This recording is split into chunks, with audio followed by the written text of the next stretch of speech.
Hello and welcome back to the SecurityMetrics podcast. My name is Jen Stone. I'm one of the principal security analysts here at SecurityMetrics, and I'm very excited today to talk about software as a service security, the data security in that environment. It's a very timely topic, and I have a great person here to talk to me about it. His name is Boris Sieklik. He's a senior director of information security at MongoDB, and a strong believer in cybersecurity being a business enabler. He has more than 10 years of experience in cybersecurity leadership roles across different industries, including finance, anti-malware, and tech. Previously, he published about a new DDoS amplification attack, which was covered in national media. He holds a number of certifications, including OSCP, CEH, and others.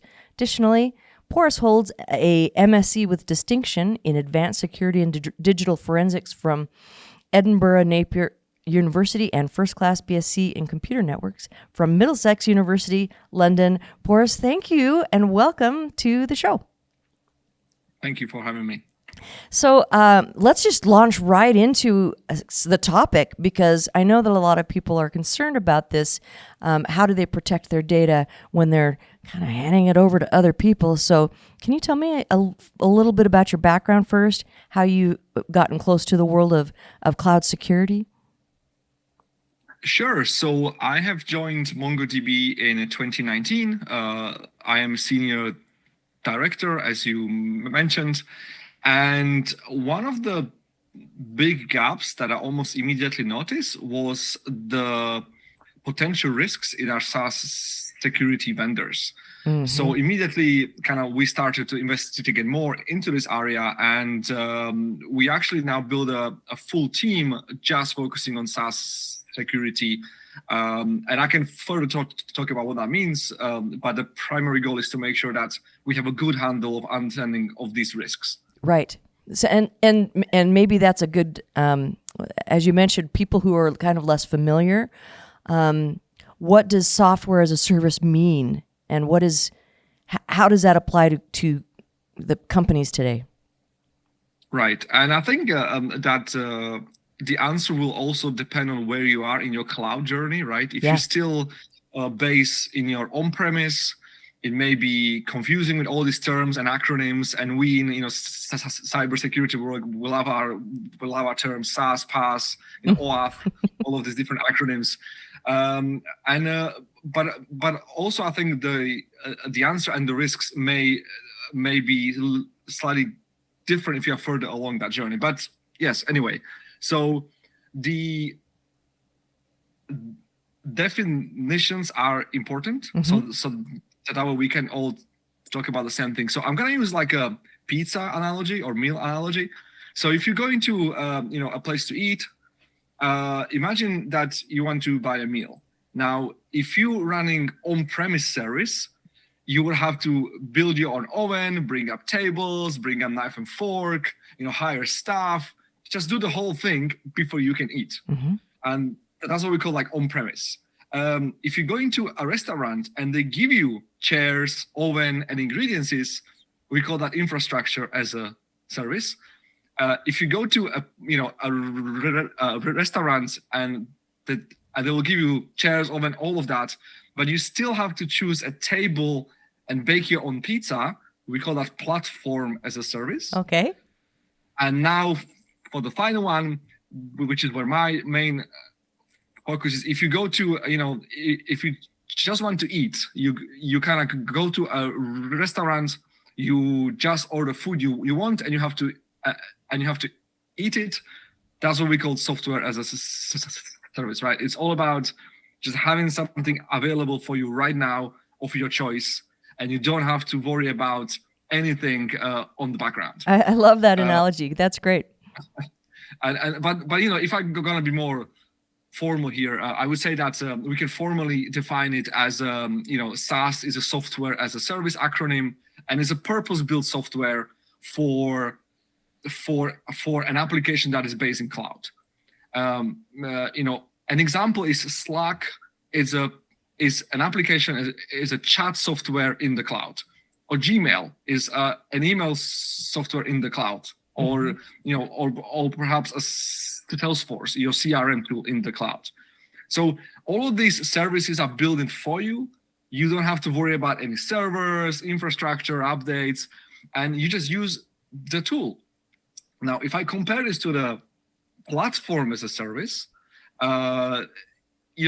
they would give you access to the platform, but you still have to build your own software, patch it, scale it. And Amazon of that service is an example of that service is Amazon AWS. So my main focus is on the SaaS world. And I'm mentioning that because all of these things are done for you, there are many assumptions about InfoSec and how secure these services are. And because of ease of use, it's sometimes very easy to forget about an InfoSec risks here. Right. Yeah. So a lot of people do confuse all of those things, but they might be using SaaS applications and be familiar with some of these names, but not realize that is what they're using.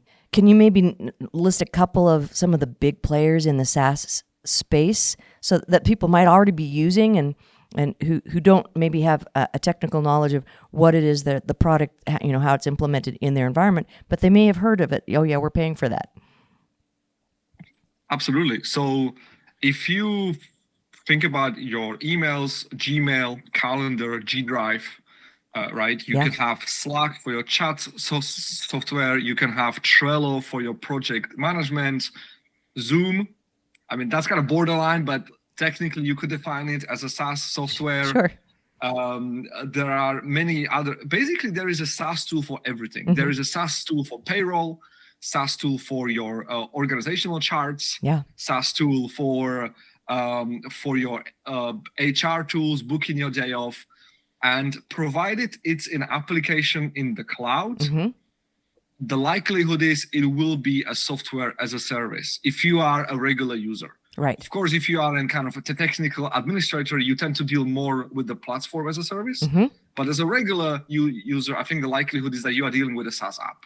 Right. And there seems to be a little bit of a sliding, scale. A lot of the groups that I work with in kind of evaluating their security stance and how they're doing things, it often comes down to the degree to which you can affect the configurations of the whatever it is that you're using. Is it more platform? Is it more software as a service? Because you can be using software as a service and still have, some configurations available there. But I think that's less important than the idea that how do we address maybe some of the risks? How do we even understand what the risks are? Because we hear a lot about supply chain risk management. What does that mean in terms of SaaS? What kind of risks, what kind of supply chain risks exist in the SaaS environments? So I would like to give another kind of analogy here to better understand this. So if you think about a laptop on your desk, right? It's made out of many different parts. Each of these parts is built in a different country. And let's just say that there is a malicious adversary that basically creates a backdoor in one of these parts. So your laptop has hundreds of these parts. So it's very complex to understand if this part is being hacked, right? What is the risk to my laptop? It could be that they can only see 1 or 2 pixels on your screen, or it could be that your whole laptop is absolutely hacked and and then you don't know about it. So this is very complex. There is so many moving parts. It's very hard to understand. So now going back to the SaaS world, I would kind of define the problem by this. Let's look at different SaaS organizations and their security levels or security maturity levels. If you think about Google and Gmail, I'm just going to use them as an example, right? They spend millions on InfoSec research, on InfoSec tools. They have minimum 10 plus, very hard to get certifications. They have very mature processes. And I guess you could make an assumption that you would trust them more in terms of their security posture. And it is a little bit less likely for a company like Google to be breached. But if I was to create a juxtaposition of the opposite side, you might have some very small startup where they just want to build something fast. Security is not really their priority. They may not have the right certifications, and very likely they don't have as mature processes as the big players have. Right. So I guess we could summarize here that there are different tiers, right? You have the top tier SaaS providers, and then you have the low tier SaaS providers. So now we can establish that we should probably trust less these small providers and be careful what data we send to them. I mean, that's pretty common sense. I don't think I've said anything new there. Right. So, so many people will say, well, I don't care. I don't use these small SaaS guys, or I'm very careful what data I send them. But what I'm gonna be trying to explain here is that there is this new world of interconnected SaaS apps, and where the data is and how it flows, that all becomes really blurred really quickly. And so, example here is the laptop, right? So going back to my laptop analogy, you can have a very small risk in SaaS applications, or it could be that this is such a critical component in your overall infrastructure that any breach in that SaaS provider will create a very, very big risks. And I can talk more about these risks later on.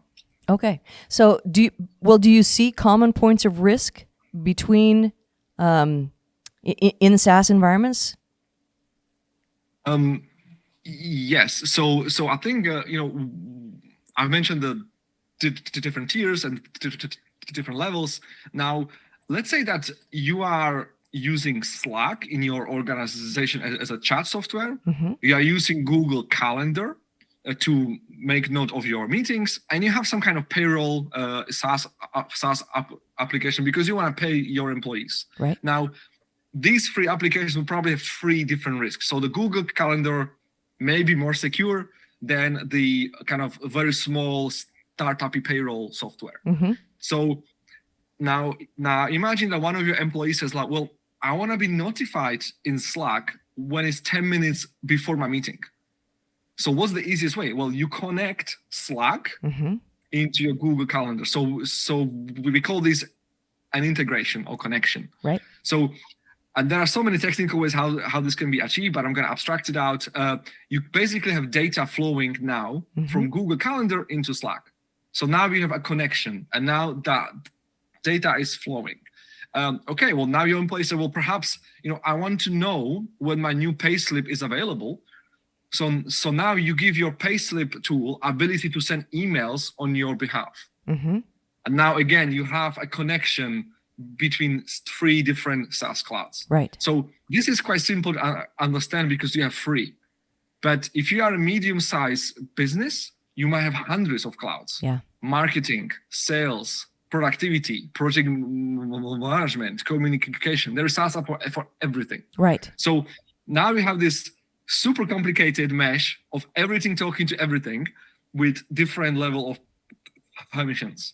Right. So that's the common point of risk, and I think it gets worse because it's not just the data flow. Very often you give some level of access or permissions to these applications. So, for example, I'm gonna buy an application that will make my email more secure, right? And now you are giving this application permissions to configure or change your SaaS app.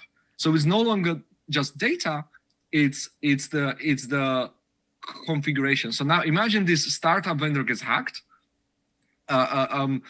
They have the same permission as the startup app in your other clouds. So now, we have to be worried about not just the data, but also the permission that you are granting this one SaaS application in the other SaaS application. Yeah, this is, I think, something that is, it can be difficult to understand because a lot of organizations don't even have a data flow diagram. A lot of organizations haven't even identified what their sensitive and critical data are in their environment. And so starting with, well, what are you protecting? where is it allowed to go, what's allowed to access it, and then what can access the accessor. What level of permissions. And so getting those kinds of diagrams, I like diagrams because it's easier to understand where things are, because if I look at a picture. But a lot of organizations don't even have that. And so it makes it difficult for them to even understand that there could be some sort of a security risk to that information, because they don't know what connects to it. They don't know. If they don't know what connects to it, how do you even have the conversation about what are the permissions that thing that's connecting can do to what it's connecting to, right? So that's kind of one of the things that I look at with organizations is, you're right, things are so complex and so integrated, and there's like almost a web of interconnectivity, that without having some sense of what's connecting to what, groups are going to struggle to understand the risk to their that supply chain in the SaaS environments. Right, and I think this is where the supply chain risk really come and take place. So you can have one very obscure small SaaS cloud, and a breach of this small SaaS vendor can have much larger implication to your whole chain, to your whole mesh. And if I was to take it to the very extreme level, these kind of attackers can now jump from SaaS cloud to SaaS cloud just by the point of breach. Like from that one breach, they can now jump around, maybe even eventually compromising your full mesh. And I think we have to be worried about not just SaaS application security individually, but as a set. Like our data in all of our SaaS clouds and all of their connections. And that's kind of what I'm trying to raise awareness, is that being mindful of your SaaS connections. So do you think that most business leaders have a good grasp of this type of risk, or is this something that's not really being communicated yet? Well, frankly, from my experience, most business leaders don't have the good understanding. So I think the answer is no. I think the most common response that I've seen in my career is that many people say that they don't have that many SaaS apps, or they don't connect them. But my response to that is like, are you sure your employee is not using Dropbox somewhere? What if they just want to make their job easier? And it goes into the wider issue of shadow IT, and like, how much do you know what your employees are using? And maybe they connect that Dropbox to their Slack because it's so much easier for the job, and it saves them hour every day. So that's kind of the one area. And then the other area for kind of business leaders to be aware of is that on a technical level, these different integrations or connections are very complicated and very hard to understand, even for skilled engineers. I'll give you an example, right? So the Google API has 141 API scope categories. Now, you really have to understand each scope to fully appreciate the risk that you're opening yourself into. So for example, one application wants to connect to your Google environment using one of these scopes. And we really have to know what that scope means to fully appreciate and kind of evaluate the risk. And that's just Google, 141. Now, let's imagine you have 100 SaaS clouds. They each have many different ways how to connect or APIs. So that's what, like 14,000 different API connections that you have to truly understand. That's a novel. That's a novel of connections. It's a very hard on a technical level to understand it. So how can business leader understand it when even on technical level is hard? Yeah. And then I think the important factor for the business leaders is visibility. So unfortunately, what I'm seeing in my experience is that many SaaS vendors don't consider this risk, and many SaaS vendors don't even allow you to see what they are connected into. So you may say, oh, I want to see everything that connects to this payroll tool, but there is no UI. There is no kind of way how to find that out. Right. You have to do some very obscure technical ways, and sometimes you have to create a support case.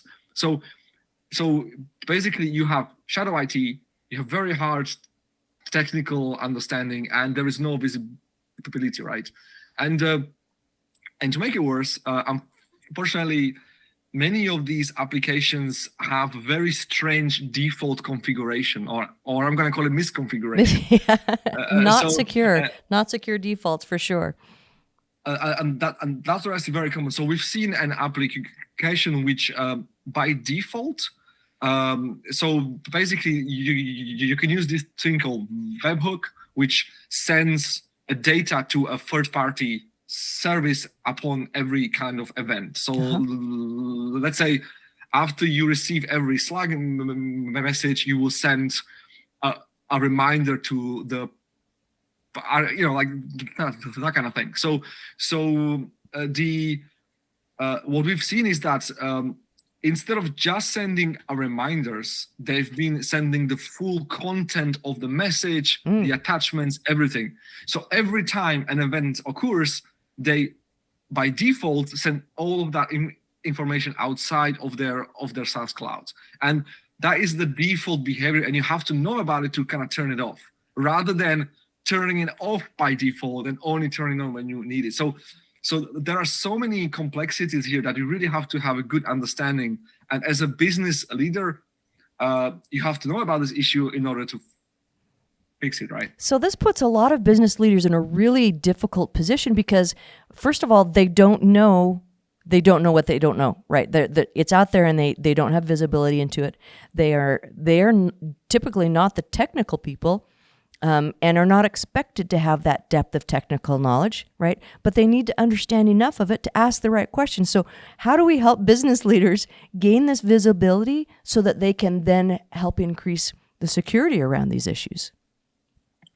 So naturally, they should have an appropriately staffed cybersecurity team that is going to be able to evaluate these risks and explain them in the right way. But to truly understand what the SaaS clouds risks are, you need to know what SaaS clouds you are using in your environment. And we found that if you try to block too many things, the folks will just find a way and they will just use it without your knowledge. So it's better to have tool that you are aware of and you kind of understand the risks and you kind of offer it to your employees. You should also probably create a process where if somebody wants to connect one SaaS cloud onto kind of a next SaaS cloud, someone should at least have a rough understanding of the risk. Because of the issues I mentioned earlier, it's not always clear cut. But if you have a good understanding that you're just sending calendar invites as a read only to Slack, that should probably be okay. But there may be other SaaS clouds which are asking for more levels of access and more data. But you have to know about these in order to fully kind of assess it.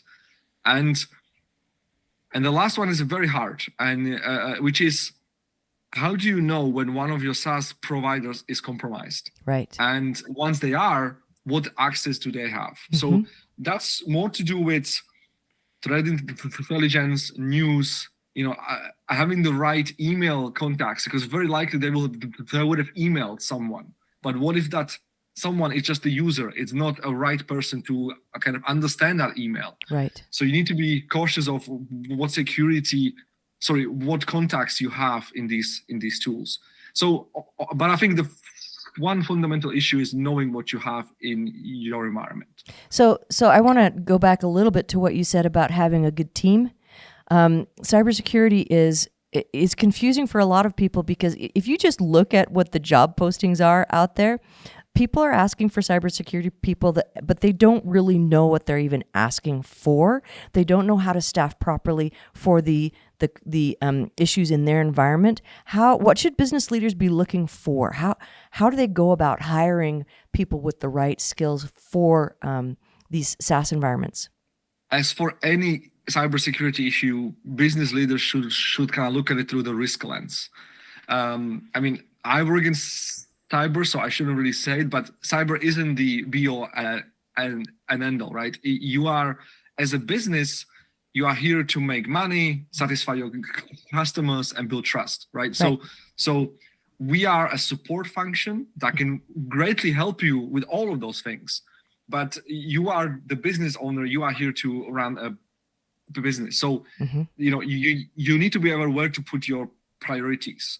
Maybe you're not using SaaS clouds, in which case all of this may not be appropriate for you. So it's all about kind of finding someone who can rightfully focus your resources. And in terms of how can they find the right talent, they should probably find someone who understands cloud and hopefully that person is open-minded in terms of how the data can flow and how we can create unexpected issues. And it's also important to know your partners internally. So, we talked a lot about knowing what you have. Right. So maybe there is a team that already knows what they are using. For example, IT team may be a great partner in helping you create that asset list of all of your laptops, all of your SaaS tools, all of the software. And if you have really good relationship, which luckily here we do, you can build those asset registers quickly and can understand the risk. But it doesn't just stop there. You can go to your sales team, your marketing team. And if you have a good partnership, they will learn more about an InfoSec, but you will also learn about what tools they are using and perhaps where to kind of steer them to lower that risk. So it sounds like so you have a lot of knowledge. You've got some and experience in this, and it sounds like you're really applying this in your daily, weekly work at MongoDB. Can you kind of give me an example of how you're applying this knowledge there to make your business leaders more aware and help drive the cybersecurity efforts there for SaaS? The kind of research and the focus that we have in SaaS was really eye-opening for us, and it helped us in so many different angles. So MongoDB actually is a SaaS provider as well. We offer, MongoDB Atlas. So knowing what these risks are help us shape that and make it more secure. We also started a dedicated SaaS security team with really talented folks who try to tackle and explore some of these issues. And lastly, I think of a cybersecurity to be a business enabler. So we talked a lot about our data and how it can be risky from one SaaS cloud to kind of another SaaS cloud, but that's not the whole story. The other angle on that story can be that if you understand this data flow, if you understand the data you have available to you, right? Not only you know your risks, but then maybe you can analyze that info. You can create data analytics, and that can give you additional insights and eventually maybe even increase your revenue, right? So sometimes when you do things right for cyber, it helps business grow and gain more information. So it's kind of a win-win case. That's excellent. So let's talk about maybe some specific ways to hold third-party SaaS organizations kind of accountable, or find ways to know what their security stance is. Are there maybe some compliance or certifications, or what do you ask for from a third party to know that they're really doing things in a secure way? So that's a really great question. So one of the first things that we did here, we started a process that every new SaaS vendor, we do some steps to check how secure they are. And moreover, what we started to do is we check every new connection now. So every new connection from any cloud, we understand the risk, the data. By going back to your question, what I would recommend you look at when you're buying a new SaaS product, you try to understand what security certifications they have, right? Like SOC 2 Type 2, ISO 27001. It is not a guarantee they will not get hacked, but it gives you an assurance that an independent party looked at their processes and kind of confirmed that they are mature to some level. Right. Also, you might want to ask for the pen test report. Yeah. And see how responsive they are. They may want to misalign the issue or kind of hide it or lower the actual severity of it. So it really depends how kind of honest they are. Because normally when they try to hide things in terms of their progress and their certifications, that is not a great sign.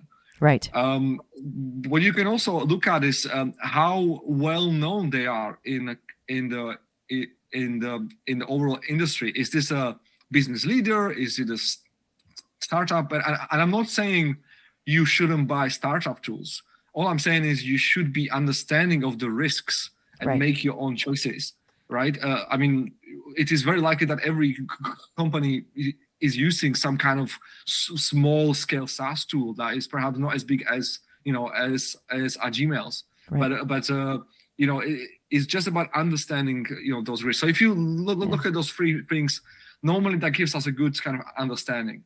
We see that a lot in the credit card industry security, the PCI world, where people might use a very well-known organization that has all of their certifications in place, and they can hand over an attestation of compliance that was performed by a third-party QSA, all of those things. But we also see groups that are using smaller service providers that might have only done the SAQ, which is more checkboxy and doesn't have the full verbiage of the reporting compliance. Or they might even use a service provider that has filled out their own and self-attested.